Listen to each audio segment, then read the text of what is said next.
No vídeo de hoje vamos falar sobre uma das fases mais densas, cruas e adultas da trajetória do Arqueiro Verde. Arqueiro Verde, Os Caçadores. É uma história que abandona o brilho dos super-heróis para mergulhar fundo em drogas, serial killers, violência urbana e, acima de tudo, reconstrução ética e pessoal. Se você quer entender por que Os Caçadores é um marco para os quadrinhos, fique até o final. Bem-vindo, bem-vinda ao canal Quadros e Balões, um canal que tem por objetivos a discussão de valores culturais, artísticos, literários, pedagógicos, de entretenimento, entre outros, das histórias em quadrinhos. Meu nome é Humberto e se você é fã ou quer conhecer esta forma de linguagem, sinta-se acolhido ou acolhida. E já deixa aí o seu like e se inscreva no canal. Voltamos a seguir a nossa vinheta.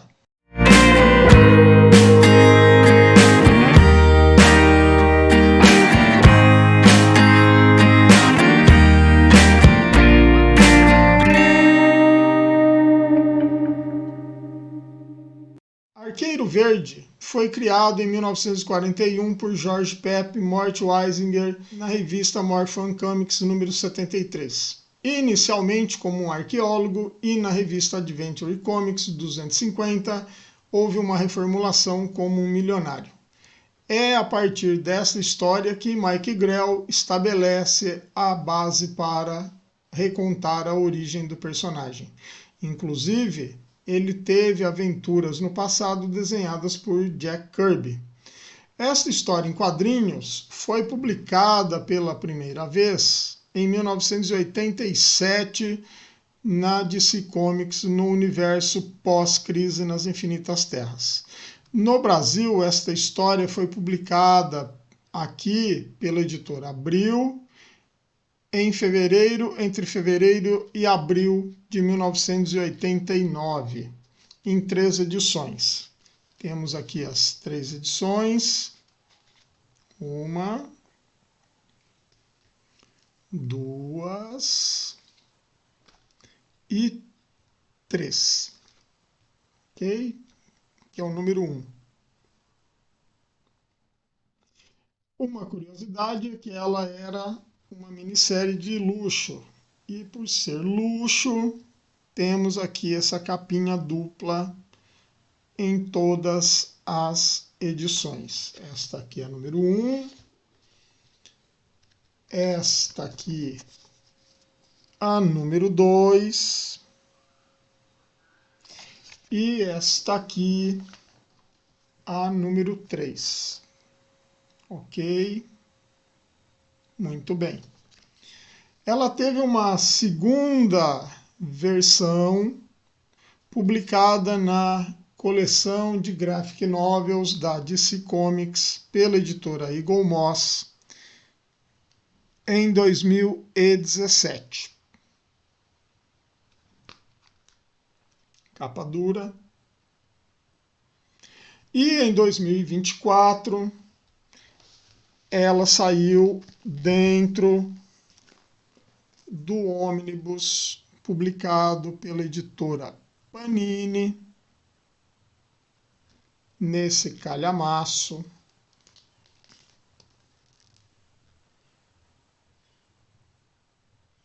Que estão vendo. Ok? Vamos por aqui que isso pesa para dedéu. Também vou comentar a respeito depois sobre estas publicações, pois temos aqui um problema ou vários problemas em uma das edições, que a meu ver são um pouco desagradáveis. Mas continuemos. Aqui eu vou utilizar os títulos dos números que saíram pela editora Abril, quanto no ônibus ou ônibus da Panini. A editora Eagle Moss suprimiu os títulos das histórias. O capítulo 1, intitulado Predadores começa com Oliver Queen e Dinah Lance chegando a Seattle e testemunhando a crise de drogas da cidade de perto, ao socorrer uma jovem viciada. Enquanto fazem um tour pela nova residência, Oliver reflete sobre sua jornada desde sua inspiração em Robin Hood até seu naufrágio e transformação no Arqueiro Verde. Suas vidas domésticas são abaladas por discussões sobre o futuro e os perigos de sua vida vigilante. Enquanto isso, um assassino conhecido como o Estripador aterroriza as ruas de Seattle. Em sua primeira patrulha, Oliver enfrenta delinquentes e descobre pistas sobre o matador, que é um veterano do Vietnã chamado Buddy. Ao confrontá-lo, ele presencia a intervenção de uma arqueira misteriosa que executa Buddy e outros alvos com precisão mortal. O capítulo 2 é intitulado Dragão. As execuções da arqueira continuam sempre mirando figuras ligadas ao império criminoso de um sujeito chamado Magnor. Oliver percebe uma conexão, mas a polícia o afasta. Ele se sente isolado, especialmente após Dinah faltar a seu aniversário para seguir uma pista perigosa. A tensão culmina quando Oliver finalmente encontra a arqueira chamada Shadow e, em um duelo tenso, ela o humilha e escapa. Preocupado com Dinah, Oliver descobre que ela se infiltrou na operação de Magnor e, ao invadir um armazém, ele a encontra sendo torturada e a resgata com a inesperada e silenciosa ajuda de Shadow, que observa tudo à distância. Vamos aqui para o capítulo 3, chamado Rastros.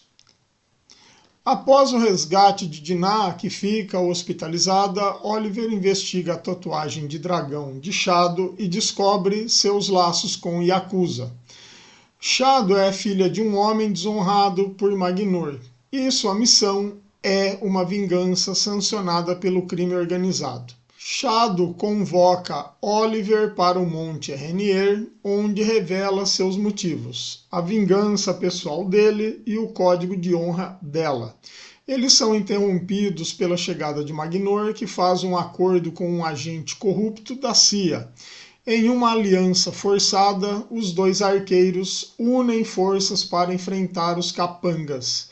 E Oliver confronta o agente da CIA, que escapa impune, mas deixa para trás um pagamento em dinheiro limpo.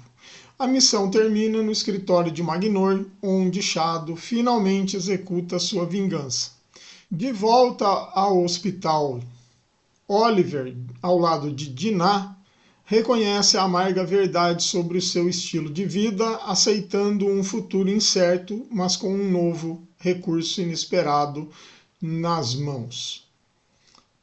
Vamos aqui aos comentários sobre esta obra. Oliver Queen enfrenta não vilões superpoderosos, mas a própria sensação de inadequação, a violência urbana e a presença de uma justiceira que parece ser tudo aquilo que teme se tornar. Um detalhe importante que não pode ser deixado de lado. Esta história não trata de super-heróis, mas de heróis ou anti-heróis. Em nenhum momento há aqui poderes envolvidos, especialmente com Dinah Lance, que em versões anteriores possui o grito sônico. Aqui a narrativa é mais pé no chão. Mike Grell apresenta na história em quadrinhos questões filosóficas que podem apresentar um espelhamento perfeito entre a arqueira Shadow e o arqueiro verde. Dois arcos, duas flechas, duas filosofias opostas. Em algum sentido, são duas pessoas que perderam algo em suas vidas.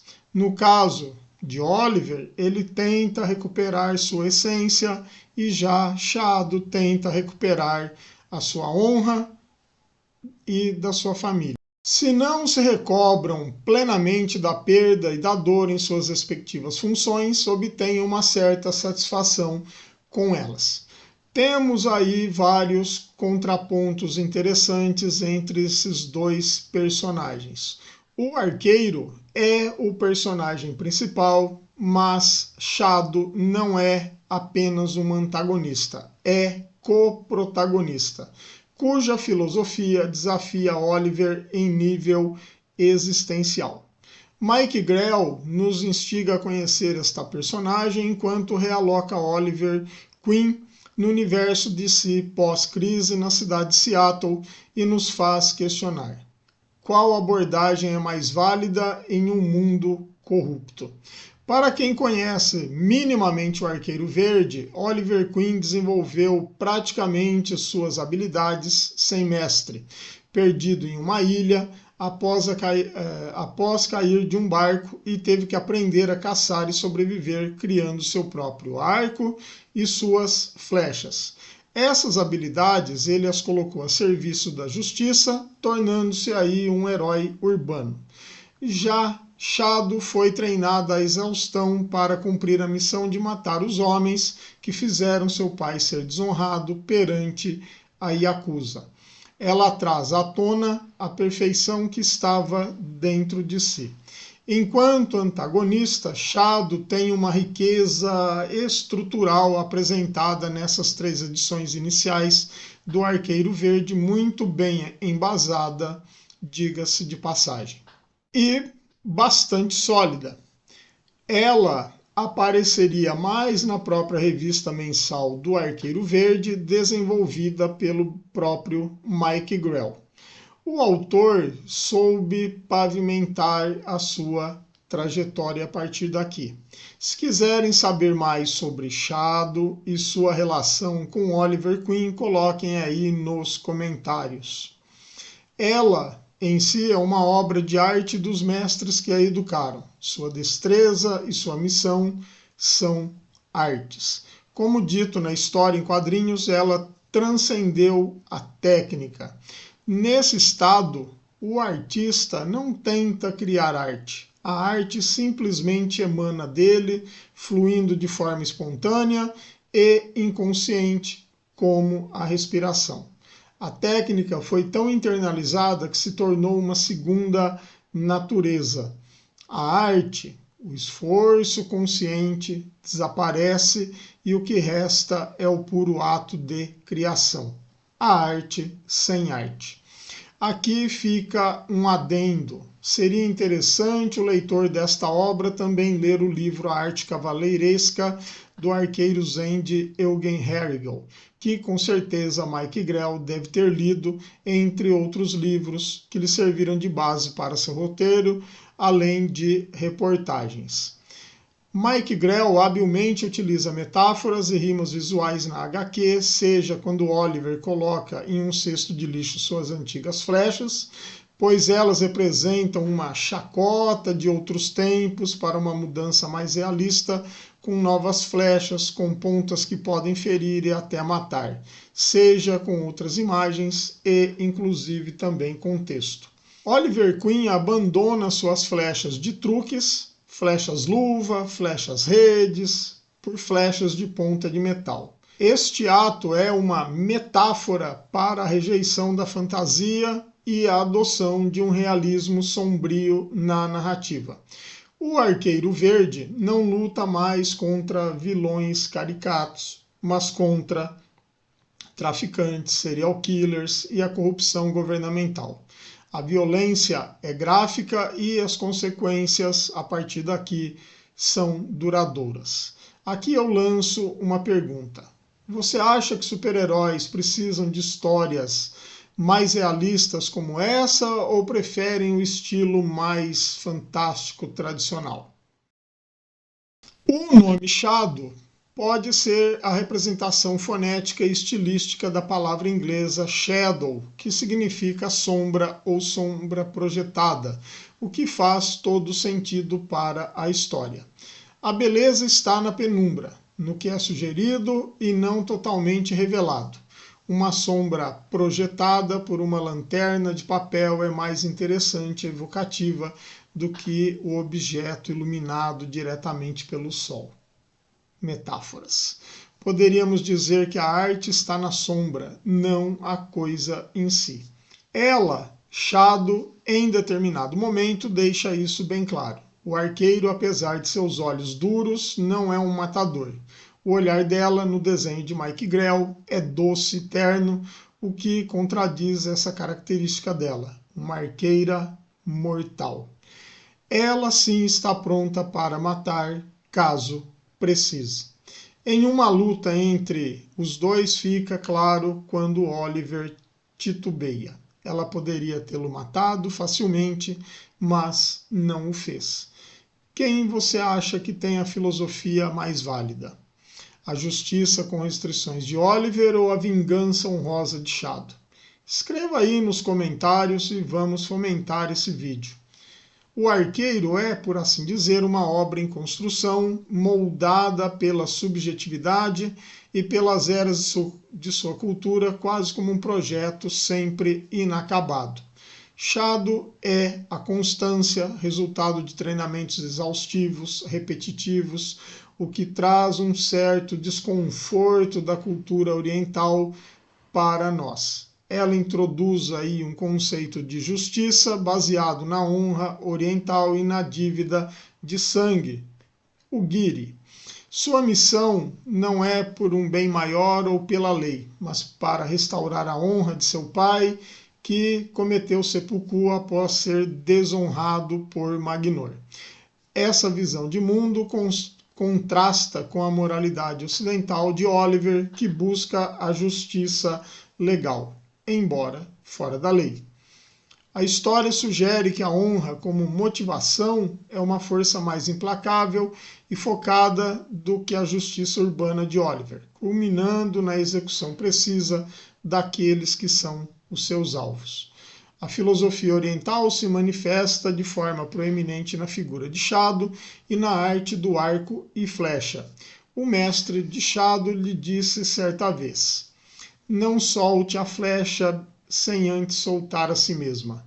Não é você que dispara. A seta faz isso por si mesma. No momento correto, a seta deixa o arco como a neve que cai da folha de bambu. Gaste toda uma vida para atirar uma única flecha. Expresse na perfeição deste disparo a essência do que você é. Uma flecha, uma vida. Shadow demonstra uma disciplina e foco quase ritualísticos em seus assassinatos, demonstrando uma precisão fria e calculada, onde o ato de atirar é uma expressão da sua essência e missão. Este ensinamento enfatiza o desapego e a meditação em ação. O objetivo não é o alvo externo, mas a perfeição do ser através do ato de atirar. O arqueiro e o alvo se tornam um. A flecha só é liberada quando o ego, soltar a si mesma, é transcendido. Isso contrasta com a abordagem inicial de Oliver, focada em traquitanas, em que ele ainda pensa antes do resultado, acertar o alvo, que é o cálculo, e há com isso muitas vezes a hesitação e a linha Shadow a uma disciplina que é mais filosofia de vida do que técnica de combate. Nos 3 volumes iniciais desta nova fase de vida do personagem, a linha entre justiça e execução se torna ainda mais turva. Shadow é eficiente, preciso e letal. Tudo que Oliver não quer ser, mas às vezes teme precisar ser. Ela encarna o extremo de matar sem hesitação, sem dúvida, sem debate.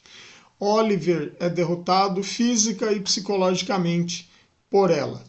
Quando a arqueira diz: você não tem olhos de um matador, ela define precisamente o conflito central. Oliver não é e talvez nunca possa ser como ela. Sua derrota simboliza o retorno forçado à vulnerabilidade, ao homem que ele tenta esconder por trás do arco.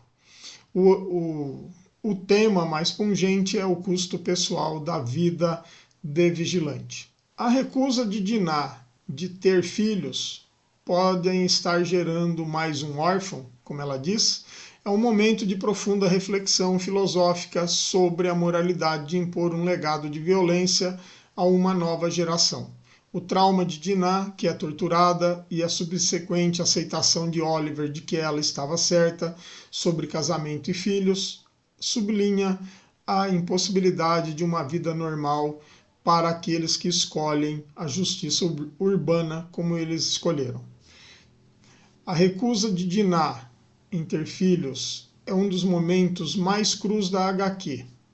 Para você, qual é o maior custo pessoal que um vigilante como Arqueiro Verde paga por sua justiça urbana? Fica aqui uma pergunta nesse momento. Nessa história, a cidade de Seattle não é apenas cenário, ela é condição existencial. A cidade aparece como um espaço fragmentado, tomado por drogas, exploração sexual, corporações criminosas e violência difusa.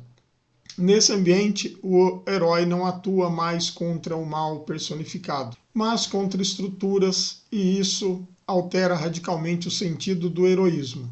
O autor abre a história em quadrinhos com as seguintes citações: os caçadores estão sumindo, mas você ainda pode encontrá-los, se souber onde procurar.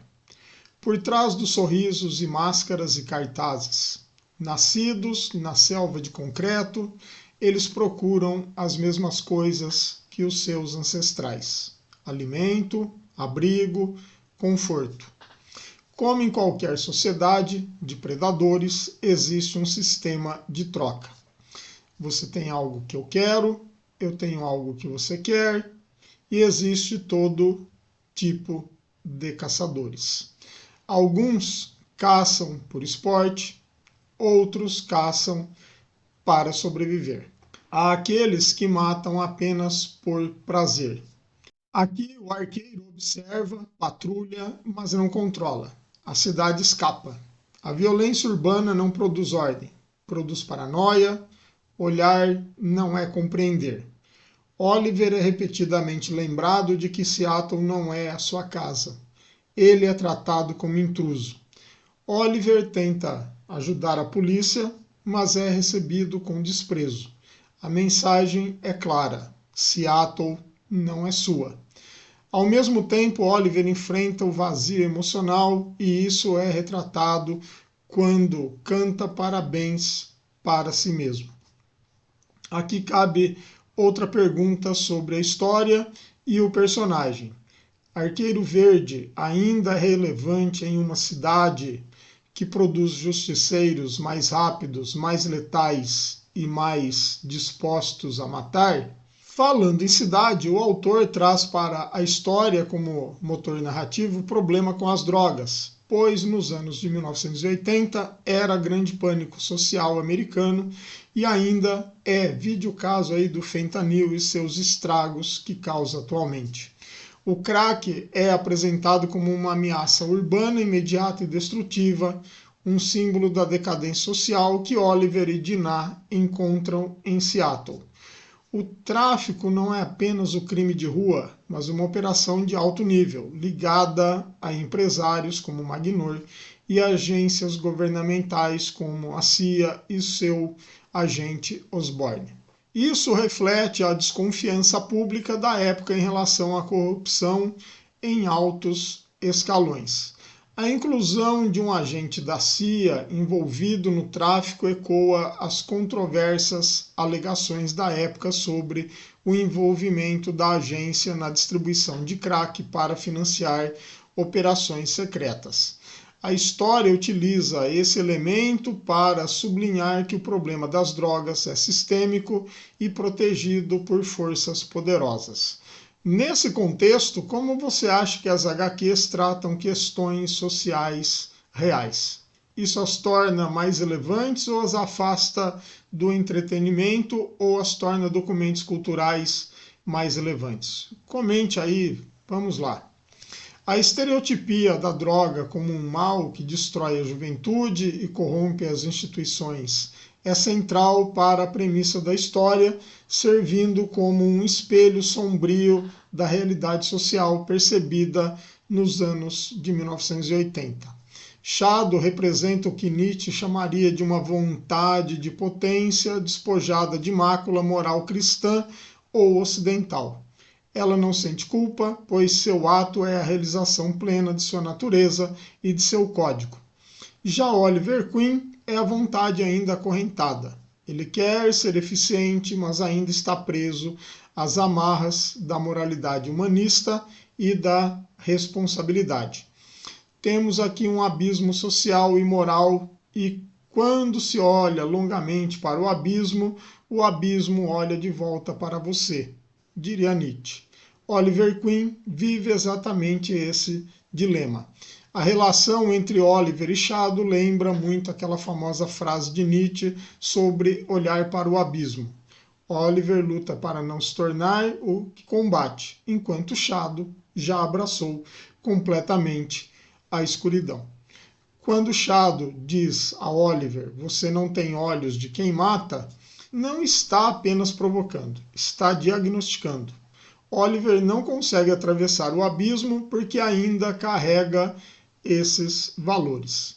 Ele não abandonou completamente a moral que o limita. E para Nietzsche, isso não é fraqueza, mas também não é força suficiente para sobreviver no mundo que se apresenta.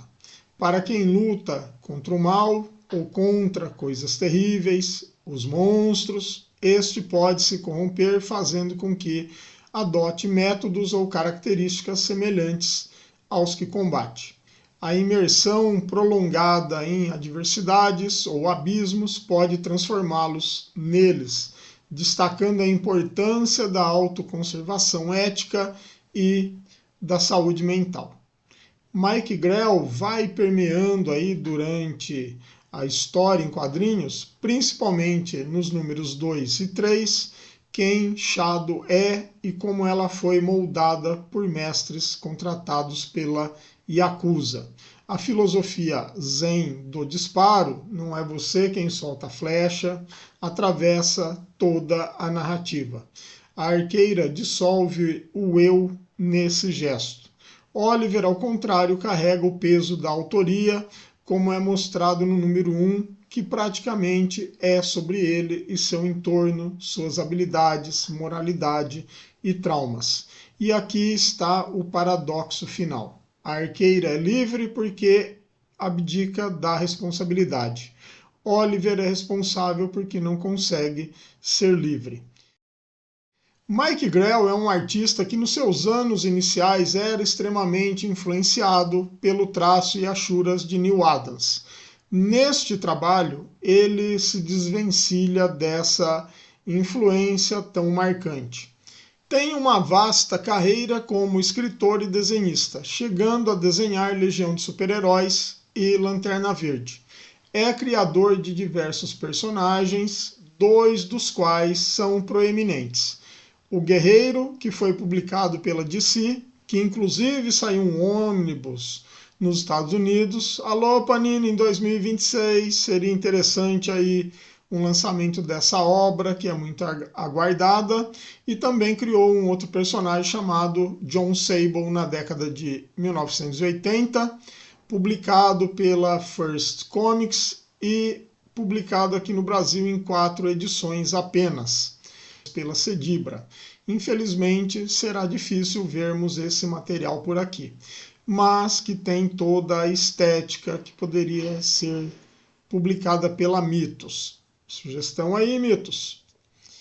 Se quiserem mais detalhes dessa obra ou dessas obras, comentem aí, fazendo favor. Além de trabalhar para a Marvel, com Homem de Ferro e no título X-Men Forever. Para Todd McFarlane, atuou aí como criador de personagem também, o Empalador. Como podem ver, é um artista com uma atividade bastante prolífica. Ao adotar linhas mais finas, texturização com lápis grafite, lápis de cor, carvão, com a assistência de Lorraine Haynes e as cores de Julia Lachmann, ele amplia sua narrativa, climatiza a história e dá um outro significado para um personagem que estava tendo sua história reescrita naquele momento. Ele retira o arqueiro do plano das cores chapadas e o joga em um mundo de sombras granulares, onde cada achura reforça a realidade. Mike Grell redefiniu o personagem, inserindo-o em contexto mais sombrio, adulto e realista, alinhado com tendências de obras como Watchmen e The Dark Knight Returns, da mesma época. Quanto às edições, a tradução de 1989 ficou a cargo do estúdio Criarte e em 2017 e 2024 por Mário Luiz Barroso.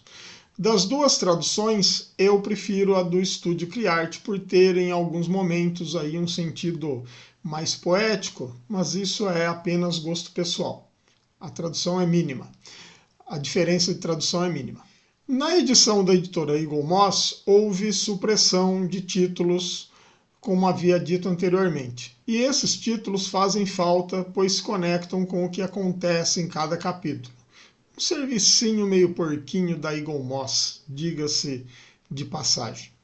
Quando eu disse que uma das encarnações desta HQ tem problemas que me desagradaram, me referia justamente à última versão da publicação que está no ônibus da Panini, esse tijolaço que custa caro, tá? Não deveria ter acontecido isso.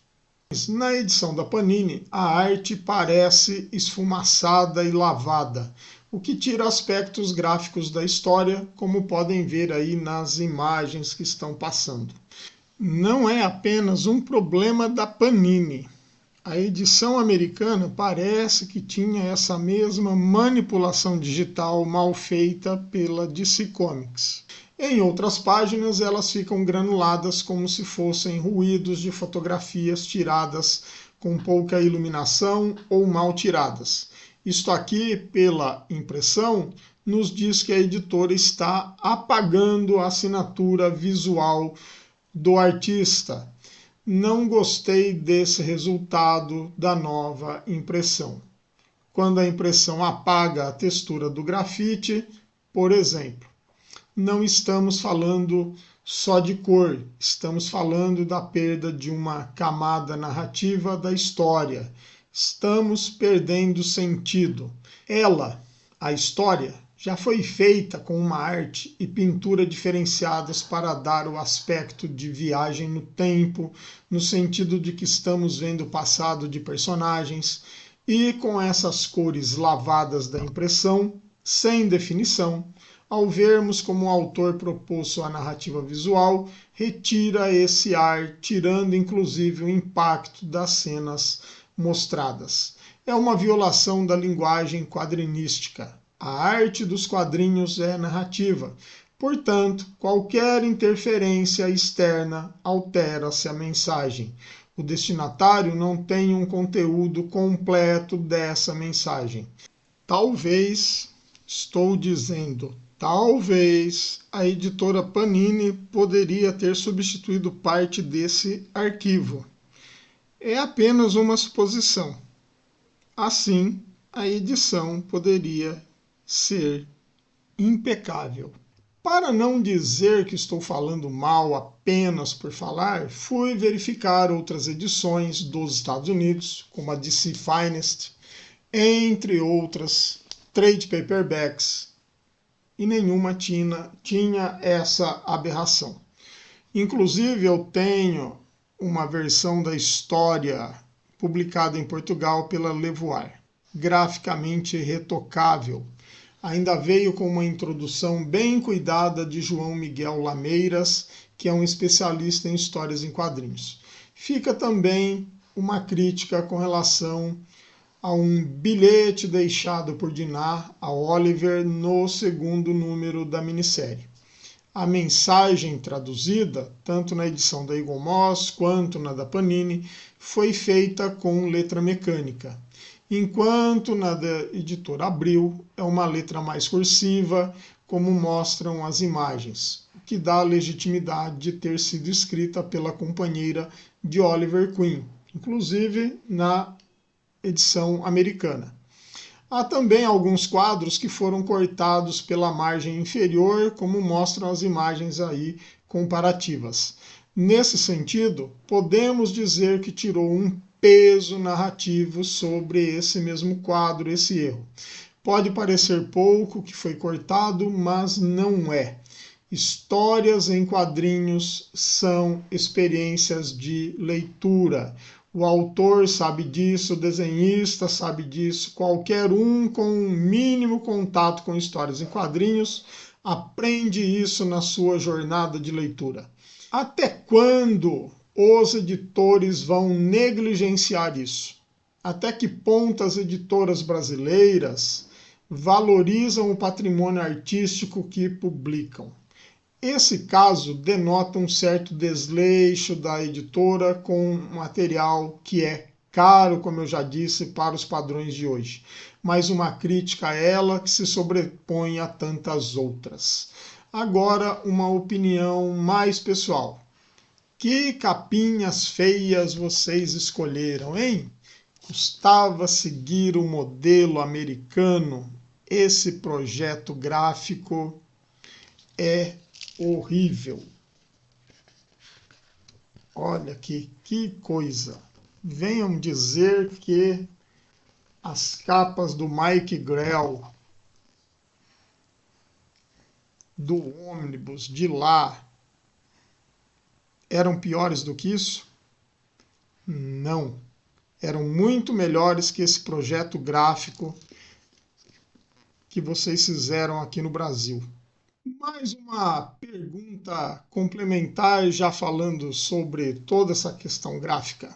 A qualidade da edição pode comprometer a narrativa? Você já teve essa experiência onde a arte, a tradução e o acabamento de uma HQ brasileira, como o caso da Panini, prejudicou a sua leitura de uma obra clássica? E falando em valorização da obra, é impressionante como Mike Grell conseguiu injetar tanta complexidade filosófica em uma minissérie de super-heróis. A história é rica em temas que marcam a transição do Arqueiro Verde, de um herói da Era de Prata, para um ícone da era moderna dos quadrinhos, figurando entre os grandes trabalhos de Mike Grell, do próprio Arqueiro e da própria editora DC Comics, chamado de Crise nas Infinitas Terras ou Pós-Crise. É um estudo sobre justiça, honra, ética em um mundo cinza. É nesse ponto que a obra deixa de ser apenas análise histórica ou estética e exige julgamento ético. Ao aceitar o dinheiro, entre aspas, limpo deixado pelo agente da CIA, Oliver Queen não se vende, mas também não permanece intacto. Ele cruza um limiar silencioso onde a justiça deixa de ser apenas intenção e passa a negociar com a lógica do próprio sistema que combate.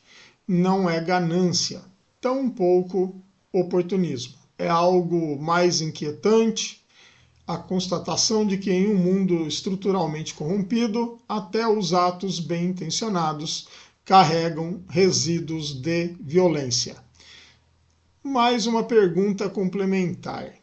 O que é mais perigoso para a moral de um herói?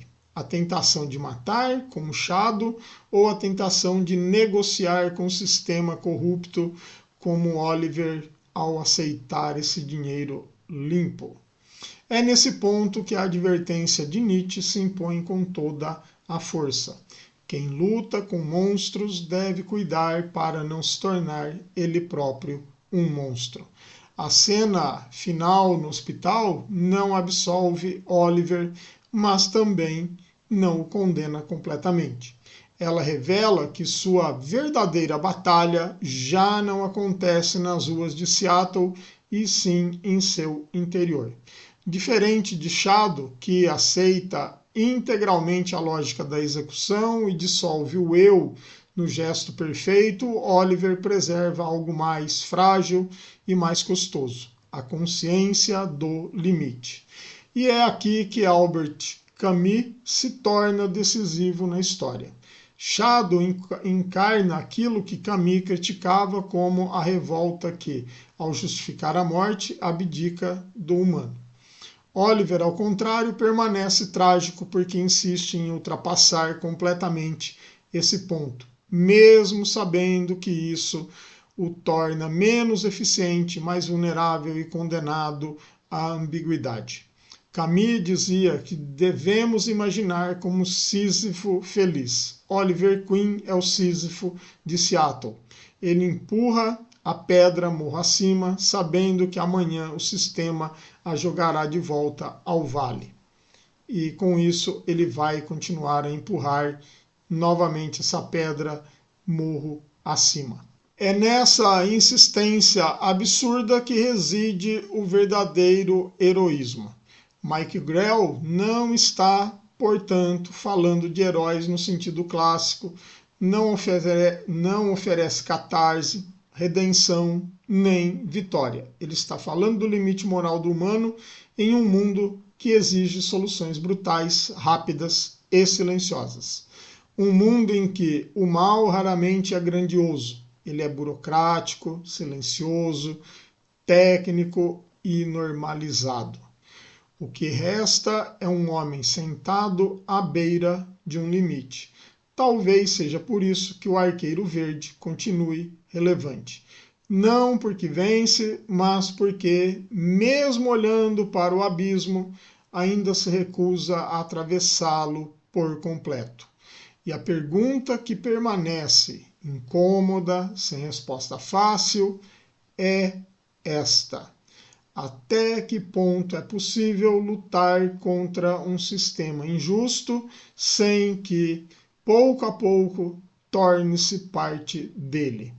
Em um mundo que premia a eficiência da morte, a insistência em permanecer humano talvez seja o último gesto verdadeiramente heróico. E você, espectador desse canal, o que achou da nossa análise de Arqueiro Verde, Os Caçadores? Depois de tudo o que discutimos, a ética, a filosofia, a arte e as edições, essa história mudou sua percepção sobre os quadrinhos de super-heróis e como eles podem ser?